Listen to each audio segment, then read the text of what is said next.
Continuing the theme of talking about preseason lists and who's under the most pressure, today we are going to talk about a article published by PFF.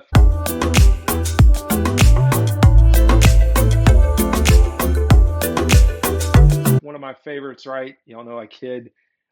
PFF, I give them a very hard time, but overall they help contribute to football and the football community and give us things to talk about, give me things to talk about, so I'll take it.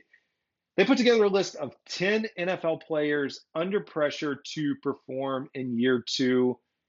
List included quite a few folks. You'll never guess this, right? Bryce Young is on this list. And let's take a look at what they said. There's no real way to look positively on Bryce Young's rookie campaign. I can agree. But the good news is that the Panthers front office recognized the severity of the situation and upgraded every support structure around him this offseason, from the coaching to the receivers to the offensive line to the backfield. Young averaged just 5.5 yards per attempt last season, recording 22 turnover-worthy plays and an astronomical pressure to sack rate of 24.5%. My man was getting sacked constantly, 60-plus sacks. What makes his season struggles even more damning is the outstanding year fellow rookie quarterback C.J. Stroud had for the Texans. Yep. As the other real contender for the number one overall pick, Stroud and his success will draw obvious questions about whether Carolina made the right decision in the 23 draft. That will always be a question, but we're not here to talk about that. The Panthers will hope that the team around Young was a big factor. I don't think it was just the team. I think it's the team and the coaching. So I would caveat that into that. Was a big factor in his failure as a rookie and his ability in year two when he needs to prove them right. So, hey, making a step forward. Now, taking a look at who else is on this list. Tyree Wilson of the Las Vegas Raiders, Luke Van Ness of the Packers, Emmanuel Forbes of the Commanders, Quentin Johnson of the Chargers, Mozzie Smith of the Cowboys, Will Levis of the Tennessee Titans, although, hey, I'd cut Will a little bit of break. And, guess what? Another Carolina Panthers on this list, and that is wide receiver Jonathan Mingo. 2 Panthers on the PFF list for players under the most pressure. That's right, Jonathan Mingo of the Carolina Panthers.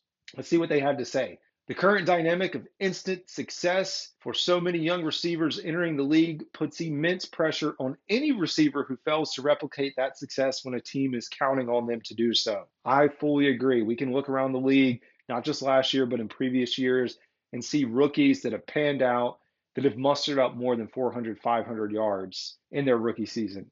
Carolina identified Jonathan Mingo last season, and how much was that Fitterer? I don't know. And or Frank Reich as the player to upgrade its receiver room and transform an on-paper weakness into a group good enough to help Bryce Young thrive. Instead, Mingo was one of the most ineffective receivers in the league, averaging 0.78 yards per route run, 25th among rookies.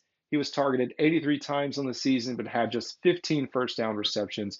We know about his inability to score. He did not get in the end zone. He missed a little bit of playing time. Lots of questions. Now, here's where it gets a little tricky. There's a solid chance Mingo has already been written off as a player who can succeed in the NFL. That's a possibility. But if he wants to show he can, this is going to be the season that it happens. Rookie Xavier Legette and Deontay Johnson will move him down the depth chart and take over most of the outside snaps, leaving Mingo to focus on potentially succeeding Adam Thielen in the slot. I agree with that. I do think Mingo's presence in this offense moving forward is going to have to be from the slot. We know Adam Thielen getting a little bit older, 34 years old. I don't think he'll have as big a year as he did last year just because we're going to spread the ball a little bit more and rush. Mingo has struggled on the outside against tight coverage, but could still project as a big slot weapon going forward. And hey, that's all we can think. Right? That's all we can hope. And I'm not writing Mingo off, although this article wants to. But I do think, if I had to rank, I would say, and I've already broken out the 2023 draft class and assessed that entire class. So if you want to go back and watch that video, I think everyone in that draft class is under pressure. And there's a good chance that 2 or 3 guys that were drafted in 23 may not be on the roster heading into the 2024 campaign. Lots to dissect there. But yeah, I'm not going to write him off just yet. I am hoping for a big year, although how big can the year be when he's maybe 3rd or 4th on the depth chart? Lastly on the list, we have Gervin Dexter Sr. out of the Bears, John Michael Schmitz for the Giants. And those are your top 10 lists. Let me know what you think. Do you agree with this? Is there someone else that you would put on this list, primarily the Carolina Panthers? Let me know. Y'all have a good one.